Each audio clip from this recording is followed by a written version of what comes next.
Okay, I want you to try something right now. Seriously, no matter where you are, just take a quick second and see if you can give yourself a genuine tickle. Go ahead, try it right on your ribs or maybe under your arm.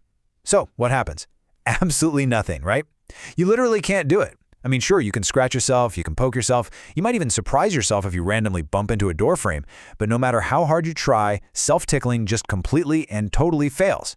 And you know what? The reason why is actually fascinating. It reveals a literal superpower that is operating inside your head every single second of the day. Tickling is just such a universally weird physical experience when you think about it, right? A tiny, super light touch from someone else can make you laugh uncontrollably. It provokes this massive, totally involuntary physical reaction. Yet, when you deliver the exact same physical pressure in the exact same spot using your very own hand, it just feels like a normal, boring touch. The magic is completely gone. To really visualize this, picture this scenario. Imagine someone sneaking up right behind you and just lightly trailing their fingers down the back of your neck. You would probably jump straight out of your skin. It's startling, it's highly ticklish, it immediately puts you on high alert. Now take your own hand and do the exact same thing to the back of your neck. Absolutely nothing. You don't jump at all. But here's the crazy part. The physical sensation, the actual literal friction of skin on skin, is practically identical. So why on earth does your reaction change so drastically just depending on who is doing the touching? Well, the answer actually doesn't lie in your skin at all. It begins deep, deep inside your brain. So, let's dive into what's actually going on here. The truth is, every single second of every single day, your brain is making thousands of rapid-fire predictions. When you reach out to grab a glass of water, your brain is already predicting exactly how your arm is going to swing and exactly how that glass will feel against your palm. When you walk, it anticipates exactly where and when your heel is going to strike the floor. When you speak, it predicts the precise sound of your own voice echoing back to your ears.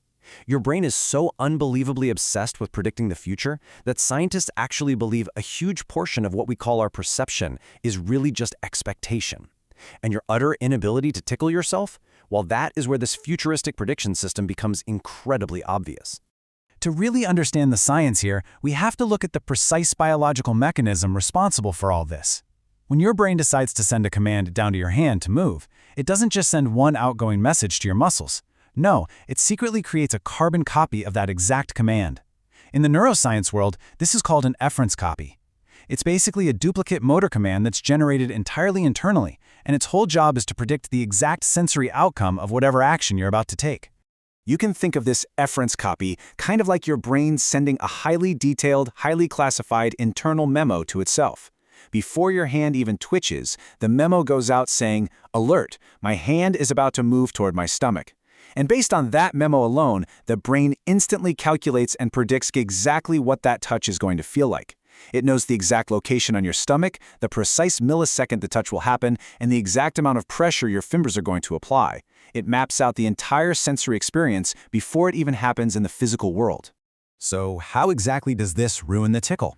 Well, tickling fundamentally depends on surprise. It completely relies on your nervous system reacting to a totally unexpected sensation.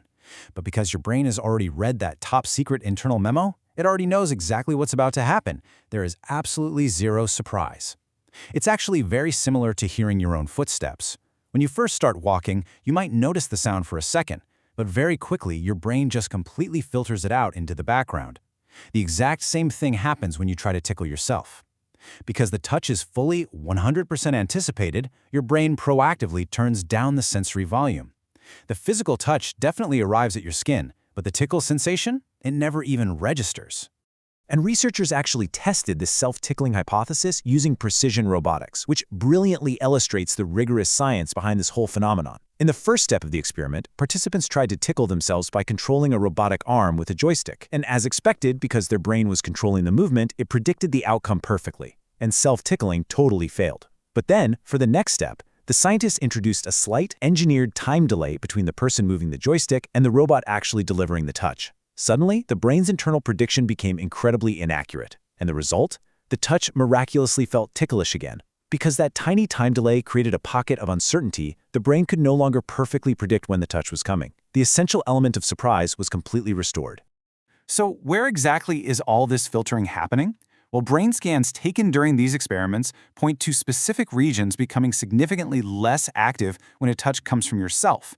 And the primary suspect here is the cerebellum. The cerebellum is deeply, deeply involved in predicting movement and sensory outcomes. When your physical reality perfectly matches the efference copy, that internal memo we talked about, the cerebellum basically acts like a bouncer. It tells the rest of the brain, hey, don't worry about this sensation, we caused it, we expected it, just ignore it. The sensation gets actively filtered out. But when something unexpected happens, like a friend suddenly poking your ribs, the cerebellum doesn't have a memo for that. So the brain pays full attention, and that sudden burst of attention is exactly what makes you squirm. Now, this research goes far beyond just explaining a fun party trick. Scientists actually take this data very seriously because it provides absolutely critical insights into the human mind. Interestingly enough, there are individuals with specific neurological conditions who actually can, in fact, partially tickle themselves. By studying these individuals, researchers have discovered that under certain conditions, the brain's predictive systems just process information differently, and self-generated sensations aren't always filtered out as effectively. This gives scientists vital clues about the fundamental ways our neurological hardware distinguishes between what is self and what is other. Which brings us to a really crucial point. What would happen if this predictive filtering system just stopped working entirely? Well, life without sensory prediction would be an absolute nightmare. Seriously, imagine being genuinely startled by the sound of your own footsteps every single time you walk down a hallway. Imagine if every time you moved your arm, the visual and physical sensation felt entirely unpredictable and jarring. Even the simple act of speaking would become incredibly confusing because your brain wouldn't expect the sound of your own words vibrating inside your skull. This filtering mechanism is absolutely a crucial survival tool. The exact same system that aggressively prevents you from tickling yourself is the very system that allows you to separate your own actions from the chaotic noise of the outside world. So ultimately, your failure to tickle yourself, it's hard evidence of an incredible human superpower. Your brain is not just passively sitting in a dark room, reacting to reality as it hits you. It is proactively, constantly guessing what reality is going to be. Before your hand even physically moves, your brain has completely predicted the result. And when those continuous, rapid-fire predictions are correct, your perceived reality feels incredibly smooth, stable, and cohesive. Because your brain is simply too smart, it actively filters out the background noise so you can focus on genuine threats and surprises in your environment. You are, quite literally, predicting the future, a fraction of a second before it happens. The fact that your own brilliant predictive biology ruins a simple tickle is really just a testament to how advanced you actually are. But it definitely makes you wonder, doesn't it? If our brains are hiding this massive, complex calculation right under our noses, what other incredibly weird things does the human brain do that most people never even notice? Think about that for a while, and keep questioning the science behind the everyday mysteries of your reality.